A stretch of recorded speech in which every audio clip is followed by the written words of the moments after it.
रोज़ाना देखने के लिए जल्दी से जल्दी सब्सक्राइब करें और हाँ, बेल आइकन दबाना भूलिएगा मत।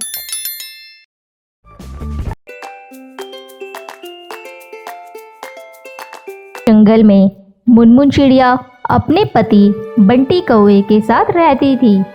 उसकी एक बेटी थी जिसका नाम मोनी था। मुनमुन चिड़िया और बंटी कौवा मजदूरी करते थे। उन्हें मजदूरी करके जो भी पैसे मिलते थे उनमें से वो आधे पैसे अपनी बेटी की शादी के लिए जमा करते थे और आधे पैसों से अपना घर चलाते थे। समय गुजरता गया और मोनी चिड़िया बड़ी हो गई। एक दिन मुनमुन चिड़िया अपने पति बंटी कौवे से कहती है, देखिए जी, अपनी मोनी चिड़िया बड़ी हो गई है। बिरादरी में कोई अच्छा वर ढूंढना शुरू कर दो और अपने सगे संबंधियों से भी ये बात बता दो कि हम अपनी मोनी बेटी की शादी करना चाहते हैं। अगर उनकी नज़र में कोई अच्छा वर हो तो हमें बताएं। यदि हम किसी को कुछ नहीं बताएंगे तो उन्हें कैसे पता चलेगा हम अपनी बेटी मोनी की शादी करना चाहते हैं। मुनमुन, तुम बात तो सही कह रही हो, लेकिन हमारे पास इतने पैसे नहीं हैं कि हम अपनी बेटी मोनी की शादी धूमधाम से कर सके और दहेज भी तो देना होगा। इतना सब कैसे होगा मोनी के पापा? इस तरह तो हम तो अपनी बेटी को कब तक घर में बिठा के रखेंगे? कुछ तो करना ही होगा। तुम ऐसा करो, साहूकार अमीर सेठ से जाकर कुछ पैसे उधार लाओ। धीरे धीरे हम लोग उसका उधार चुका देंगे। ठीक है मोनी, मैं कल ही जाके साहूकार अमीर सेठ से बात करता हूँ। बंटी कौवा मुनमुन चिड़िया की बातों में अपनी सहमति जताता है और अगले दिन साहूकार अमीर सेठ के पास जाता है। साहूकार जी, मेरी बेटी विवाह योग्य हो गई है। अपनी बेटी की शादी करना चाहता हूँ, पर पैसे थोड़े कम पड़ रहे हैं। अगर आप थोड़ा उधार दे देते तो मैं अपनी बेटी की शादी धूमधाम से कर पाता।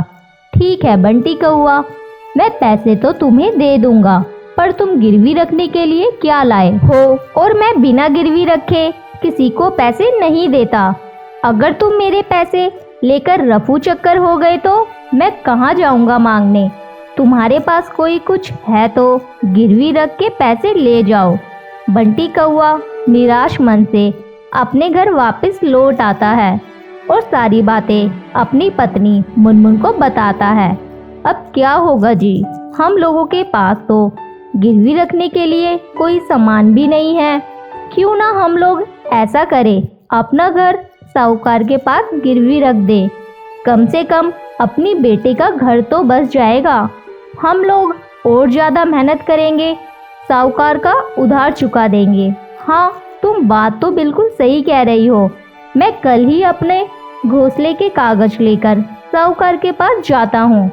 अगले दिन बंटी कौवा अपने घर साहूकार के पास गिरवी रखकर पैसे ले आता है।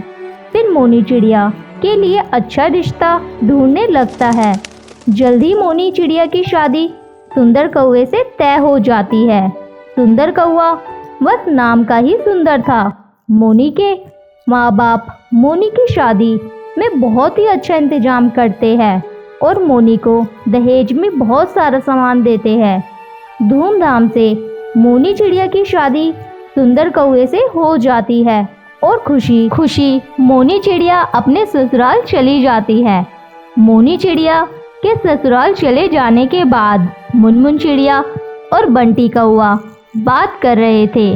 देख रहे हो जी, मोनी के चले जाने के बाद अपना घर कितना सूना लग रहा है। भगवान करे मोनी अपने ससुराल में खुशी खुशी बस जाए। वैसे तो सुंदर कौवे का स्वभाव बहुत ही अच्छा है, हमारी बेटी को खुश रखेगा। चलो, सब अच्छे से निपट गया। अब चलकर आराम करते हैं। सुबह फिर काम पर भी तो जाना है और साहूकार का कर्ज भी तो चुकाना है। फिर मुनमुन चिड़िया और बंटी कौवा सो जाते हैं। कुछ दिनों तक दोनों मिलकर कड़ी मेहनत करते हैं और साहूकार का उधार चुका देते हैं। आज हम लोगों के सर से साहूकार के कर्ज का बोझ उतर गया। फिर मुनमुन चिड़िया और बंटी कौवा खुशी खुशी रहने लगते।